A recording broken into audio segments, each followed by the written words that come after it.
विद्वानों का मत है कि कोई भी चीज या परंपरा अच्छी या बुरी नहीं होती, बल्कि उसके बारे में हमारी सोच या अपने अनुसार उसे तोड़ मरोड़ लेना उसे अच्छा या बुरा बनाती है।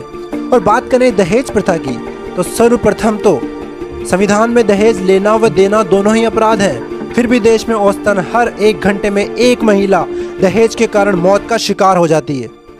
और दहेज के लिए हम केवल वर पक्ष को ही जिम्मेदार मानते आ रहे हैं, जबकि समाज के अधिकतर लोगों ने जीवन का आधार ही धन मान रखा है। कन्या पक्ष अपनी योग्यता और परिवार के अनुरूप वर न चुनकर अपनी क्षमता से अधिक के वर चुनते हैं। पिता देखता है कि लड़के की आमदनी कैसी है, उसके पास संपत्ति कितनी है। और वहीं कुछ लोग ऐसे भी हैं जो कुछ वस्तुएं अपने सामर्थ्य से प्राप्त नहीं कर पाते, वे विवाह कर आसानी से प्राप्त करने का लक्ष्य बना लेते हैं। खैर, हमारे देश में ऐसी प्रथा क्यों चली, इसका विस्तार जानिए। हमारा देश हमेशा से ही समृद्ध रहा है। इसे विश्व गुरु और सोने की चिड़िया जैसे नामों से नवाजा गया है। आप स्वयं को थोड़ी देर के लिए प्राचीन काल में ले जाइए। पिता अपने खेत खलियान जमीन जायदाद सभी बेटों के नाम करते थे, तो क्या यह न्याय की बात नहीं है? क्या उस पिता की ऐसी इच्छा नहीं रहेगी कि वह जीते जी अपनी बेटी को भी कुछ दे? और इससे बेहतर अवसर और क्या हो सकता था जब वह घर छोड़कर जा रही हो। बहुत से लोगों को मेरी बात का विरोध लगेगा, पर मनन करके देखिएगा जरूर। हमारे पितृसत्तात्मक परिवार में घर का मुखिया पुरुष होता है। लड़की को ये सामान्यतः दूसरे घर में जाना होता है, जो कि बहुत ही कठिन कार्य है, मगर महिलाएं इसे बहुत ही सहजता से कर लेती हैं। रामायण के अनुसार देवी सीता के साथ छकड़े भर भर कर दहेज आया था, साथ ही हाथी घोड़े व अन्य सामान भी थे। जब समाज ने यह नियम बना ही लिया कि विवाह के समय बेटी ही घर छोड़कर जाएगी, तो इसका अर्थ यह थोड़ी हुआ कि पैतृक घर में उसका कोई अधिकार ही नहीं है। नए कानून के अनुसार भी बेटी का पैतृक घर में भाई के समान ही हक है, परंतु कितनी बेटियां उस हक को लेती हैं? शायद 1-2% ही। वे स्वयं ही इसे अपराध समझती हैं और यह व्यवहारिक भी नहीं है। यदि पिता ने पैसे जोड़कर मकान बनाया है और अगर वो बेटी को हिस्सा दे भी देता है, तो क्या वह उस हिस्से को अपने साथ उठाकर ले जा सकती है क्या?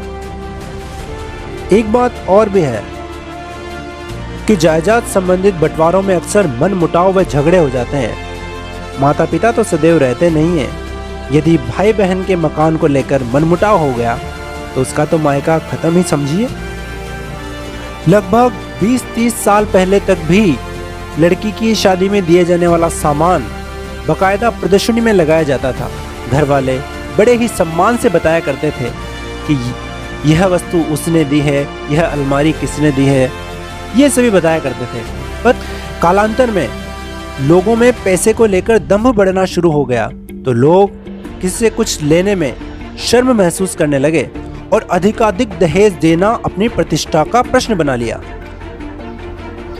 अपने समाज को परिवार के रूप में देखते हुए नव दंपति को प्रेम व आशीर्वाद स्वरूप दी जाने वाली भेंट देखते ही देखते प्रभुत्व व शक्ति प्रदर्शन का साधन बन गए। दरअसल बुराई दहेज प्रथा में नहीं थी, जब माता पिता अपनी क्षमता के अनुसार उसे देते थे, मगर लोग लालची हो गए। पैसा उनका आराध्य बन गया। जब से भौतिकता का वर्चस्व बढ़ा है, दहेज की लालसा भी उतनी ही बढ़ गई है। यदि प्रेम व सद्भाव के साथ आशीर्वाद स्वरूप कुछ दिया जाए तो उसमें कोई बुराई नहीं है। वहीं लालचवश दहेज मांगना व खुद की महत्वाकांक्षा के लिए दहेज देना दोनों ही गलत हैं।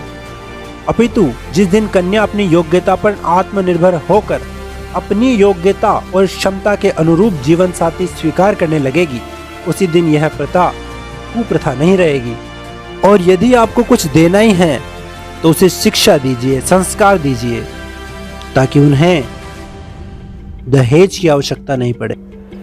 इस शिक्षा और संस्कार के बदले धन स्वरूप कुछ राशि किसी और को देना कितना श्रेष्ठ है, इसका निर्णय आप स्वयं कीजिए।